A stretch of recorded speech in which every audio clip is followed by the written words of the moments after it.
Hello friends, income tax के cases की series में आज जो केस हम लोग डिस्कस करेंगे उस केस का नाम है income tax officer versus Manasa medicals.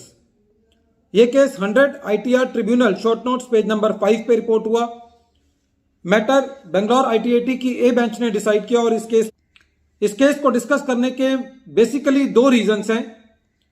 पहला, ये केस डीमोनेटाइजेशन के पीरियड का है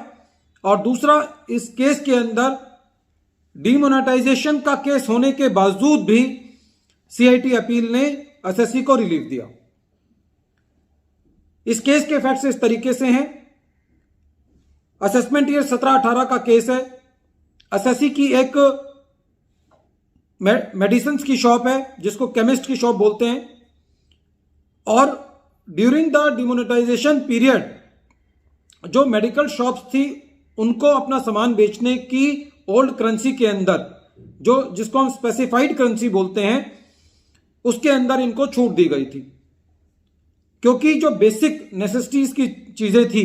जैसे पेट्रोल था या दवाइयां थी, उस केस में ये छूट थी कि लोग अपनी पुरानी करेंसी को देकर के इन दुकानों से सामान खरीद सकते हैं। यदि हम केमिस्ट की दुकान की बात करें पर्टिकुलरली, तो हमने देखा है कि केमिस्ट की शॉप पे आजकल जो मेडिसिन हैं वो तो मिलती हैं और काफी सारे सामान मिलते हैं, जैसे टॉयलेटरीज का सामान मिलता है, शैम्पूज मिलते हैं और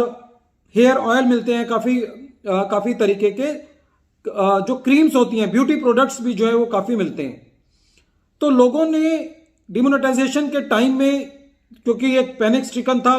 तो लोगों को लगा कि जो भी करेंसी यहां पे इस्तेमाल हो सकती है उसको यहां इस्तेमाल करें, या कई लोगों ने मेडिसिन को काफी स्टॉक भी किया, जैसे जिनकी रेगुलर मेडिसिन हैं, जो रेगुलर मेडिसिन खाते हैं, चाहे वो शुगर की हो, चाहे वो ब्लड प्रेशर की हो, तो उन लोगों ने 3-4 महीने की मेडिसिन जो है वो एडवांस में भी खरीद के रख ली। इस केस के अंदर एसएससी को जो कैश रिसीव हुआ डिमोनेटाइजेशन पीरियड के अंदर, वो एसएससी ने उसको अपने बैंक में जमा किया, जिसकी वजह से एसएससी की स्क्रूटनी लगी और स्क्रूटनी के दौरान एसएससी ने अपने सारे दस्तावेज दाखिल किए, अपने बुक्स ऑफ अकाउंट्स दिए, अपनी वैट की रिटर्न से सबमिट की और उस फॉर्मेट के अंदर भी डिटेल दी, जिस फॉर्मेट, एक पर्टिकुलर फॉर्मेट हम लोगों ने देखा था कि उस टाइम में डिपार्टमेंट ने एसएससी को दिया था कि भाई इस फॉर्मेट के अंदर आप कैश डिपॉजिट्स की डिटेल लाओ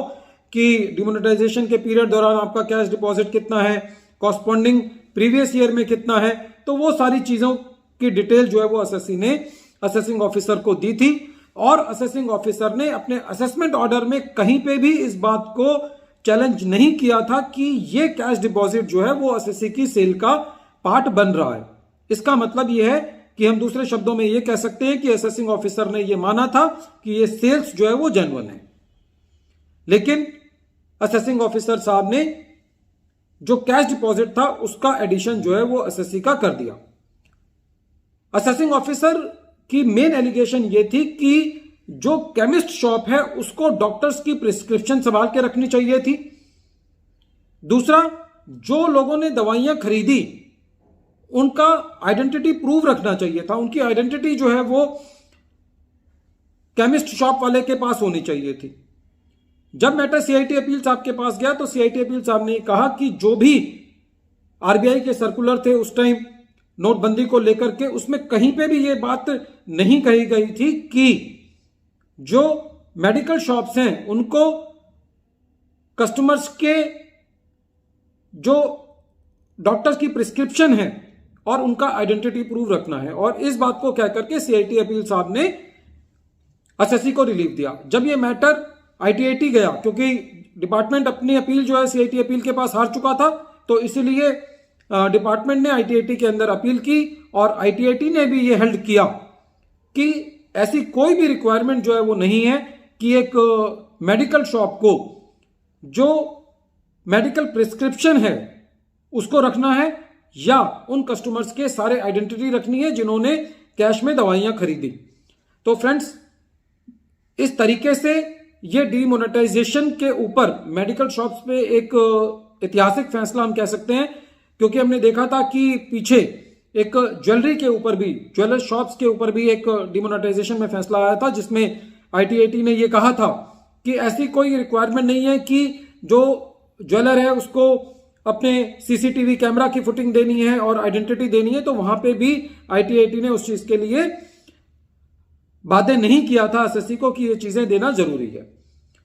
तो इस तरीके से इस केस में ITAT ने और CIT अपील ने एसएससी को रिलीफ दिया। वीडियो के अंत में एक बार फिर मैं केस का नाम रिपीट कर रहा हूं। केस का नाम है income tax officer versus Manasa medicals. ये case 100 ITR tribunal short note 5 पे रिपोर्ट हुआ और मैटर बेंगलोर ITAT की ए बेंच ने डिसाइड किया। डेट का जजमेंट 13 अक्टूबर 2022 को आया। Thank you friends.